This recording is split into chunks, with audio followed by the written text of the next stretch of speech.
Најпрвен добра вечер на сите.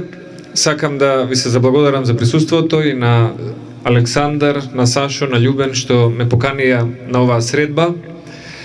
Бев денеска во Крушевско, бевме вчера во Битола, во Ресен, во Струга, во Кичево, во Долнени, во Демирхисар. И она што сакам да го споменам тука е следново. Заев и Шеќеринска на своите митинзи кажуваат дека нивната цел била да ја вратат насмевката кај луѓето. Јас мислам дека делумно ќе успеат, оти понеделник многу голем дел од народот ќе биде насмеан, а еден помал дел ќе биде намуртен. Така што ние ќе им помогнеме да се врати насмевката.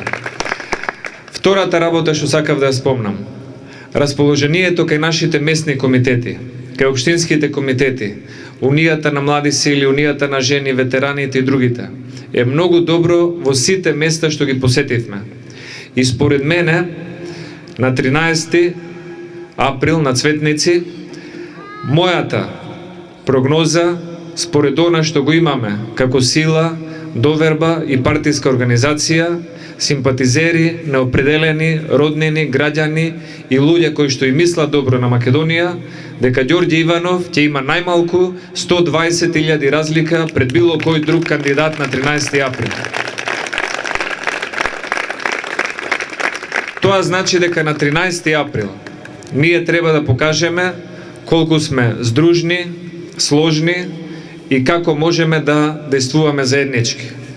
На 13 април ќе се види дека во оваа држава живее свесен народ кој што знае дека избирањето на председател е дел од стабилноста на институциите и системот во државата. Може би некои заговараат бойкот, други и трети работи, но ние на 13 ќе си покажеме дека сме свој на своето. И тука ВМРО-ДПМН има историска улога. Тука има водечка улога и тука тандемот Груевски-Иванов покажа дека со почита кон народот си ја заслужија почита за себе. И затоа луѓето гласаат за Иванов и гласаат за Груевски со доверба и со мерак. Ниту со притисок, ниту со уцени, ниту со закани. Ние ќе ги избереме нашите представници затоа што ги сакаме, ги почитуваме и им веруваме. Бидејќи не се случило во изминативе години некој да има политичари во Македонија на кој што и сабота и недела им е работен ден. На Груевски и на Иванов и сабота и недела им се работни денови. Тоа е разликата што има меѓу нив и другите политичари и затоа мислам дека ќе однесат убедлива победа. Не за 62, туку за 63 и за 64 пратеници во Собранието на Република Македонија. Александар веќе ги спомна, Сашо исто кажа доктор Љубен исто убаво спомна, и јас ќе дополнам. Ние знаеме дека пратениците од СДС, нивните од раководството од СДС од Охрид, други некои нивни, да речеме, поддржувачи, пред година, 2-3, немаше една недела, 2 да поминат, само беа застанати пред болницата стара, се сликаа, едниот пратеник, другиот пратеник, еве ја срушија болницата, останавме Охрид без болница, ништо не уништи владата, не исполнува ветување, Струга треба да одиме да се породиме, за прегледи Кичево треба да одиме, Ресен ќе одиме на прегледи, нема кај да одиме како Охриѓани и така натаму. Значи денеска, пратеникот од СДСМ што се сликаше пред болницата не е веќе пратеник и нема ни да биде. Пратениците од СД што се сликаа пред болницата не се на листите и нема ни да бидат. Ама тука е Љубен, тука е Александар, тука е Сашо, тука сум јас, болницата е тука, направена, здрава, права, добра, за да дават услуги на граѓаните што, дај Боже, помалку да ни требат, ама секогаш кога затреба да биде тука за здравствени услуги на граѓаните. Така што тоа е разликата, така се слика и во Жабени, во Битола, и Макрадули, и Бендевска, и Мендединевски и други. Овде ќе пропадне фабрика, овде не може колиба се направи, овде во Жабени е мочуриште, нема никој странски инвестиција да дојде и така натаму. ама денеска нима крадулje пред нас, ни Бендевска, ни Менде, ни едни и други, фабриката е таму, 1200 души работат. И ние знаеме дека со 1200 души во Битола не сме го решиле цел проблем на невработени, ама исто така знаеме дека не сме избркале 2500 кој што избркате и од Жито Битола. И јасно ни е дека со првите 100 души, 200, 500 и 800 и во Охрид немат одма и преку ноќ да го решиме нашиот најголем проблем, а тоа е проблемот со економијата, невработеноста, стопанството. Ама исто така сме свесни дека не сме затвориле ни една фирма, никого не сме оштетиле, никому не сме му зеле и сме гледале секаде ко собрание, ко премиер, ко влада, ко председател да дајме некоја поддршка за да влезат луѓе на работни места. Оти најважно ни е младите, студентите, тие што завршиле, што имаат семејство, што сакаат да создадат семејство, да си гледаат тука и децата и да се дочекаат тука да им бидат и внуците. И за прв пат се случуваат не само еден премиер да донесет инвестиции од странство и да успеат во тој напор година, 2-3 преговарања за да донесеш некоја германска компанија или американска или која да е друга во Македонија, туку за прв пат се случуваат еден премиер да помисли и да оствари таквата инвестиција да биде и надвор од границите на главниот град. Да бидат во Охрид, да бидат во Кичево, да бидат во Битола, да бидат во Кавадарци, да бидат во Велес, да бидат во Кочани, оти цела Македонија е вредна и имат луѓе што имаат потреби. И на крајот би сакал да кажам неколку работи за односот председател на држава, премиер на влада и нивната соработка.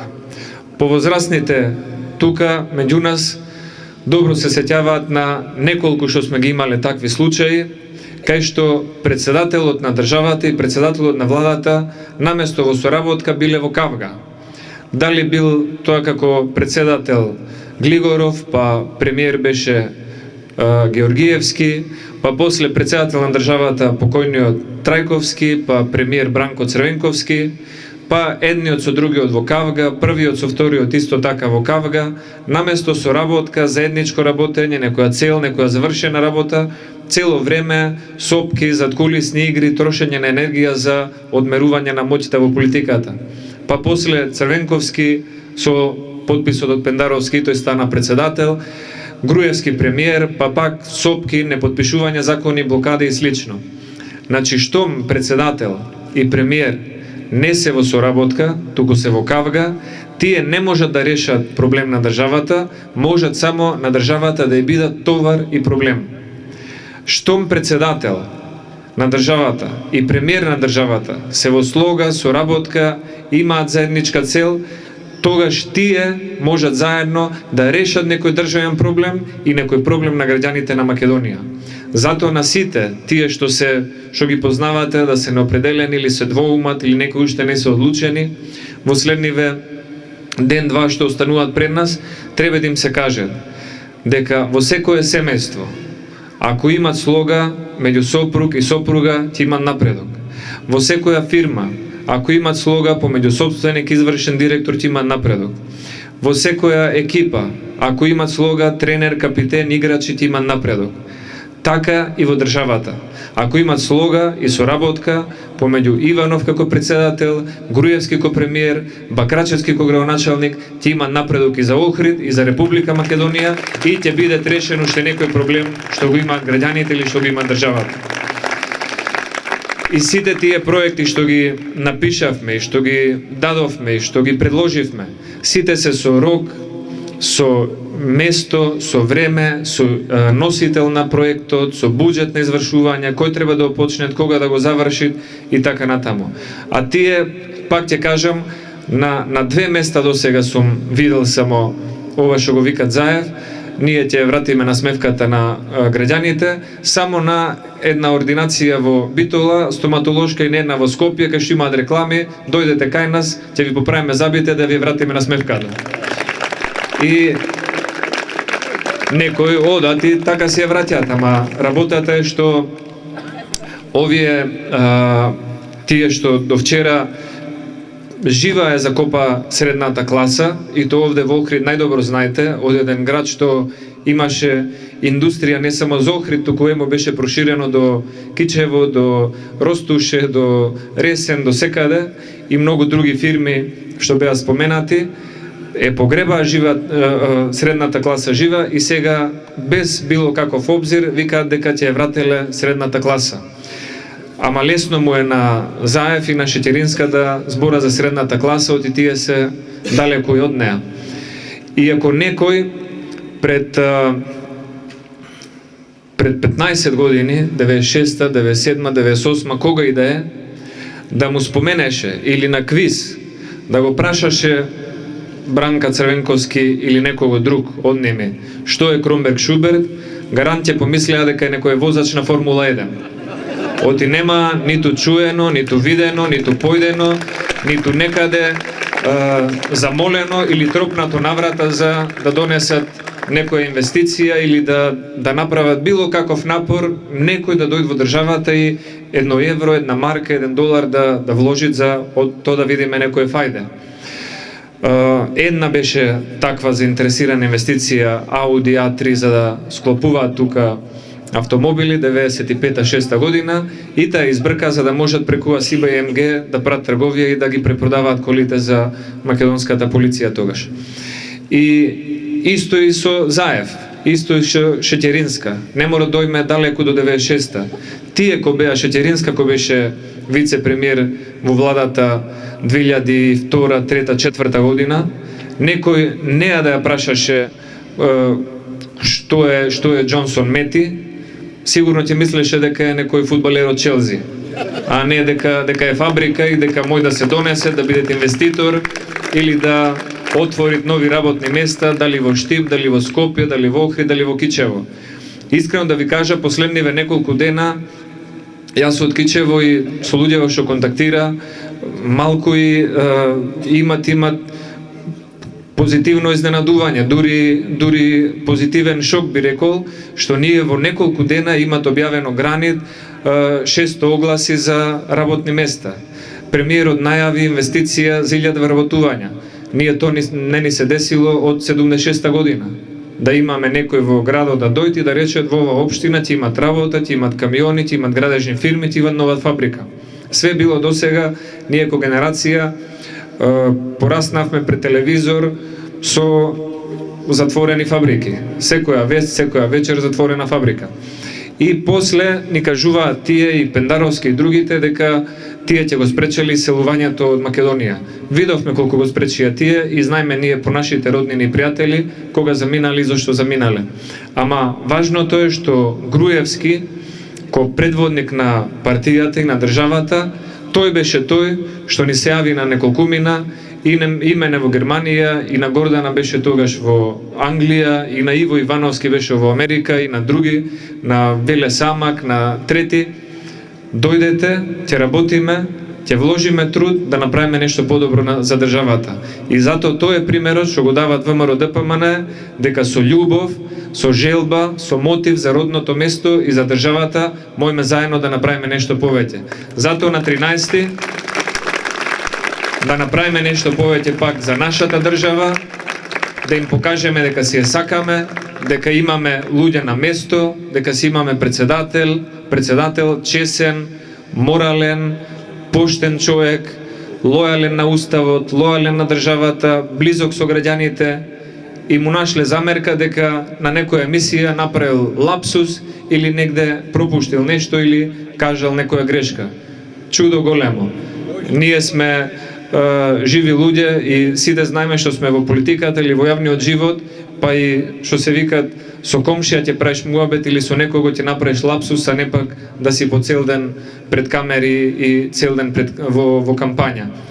Дај Боже, ние да го окривувавме Бранкота Црвенковски за лапсузи, а не за распродажба на приватизација и на распродажба на пола Македонија, да се осеќаме ко во друга држава.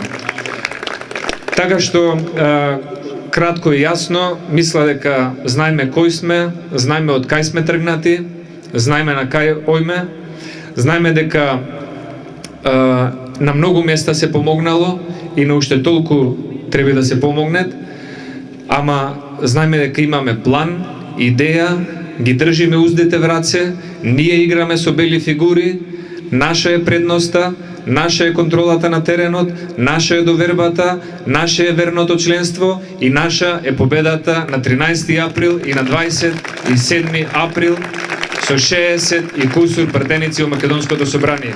Благодарам многу, да сте здрави и живи.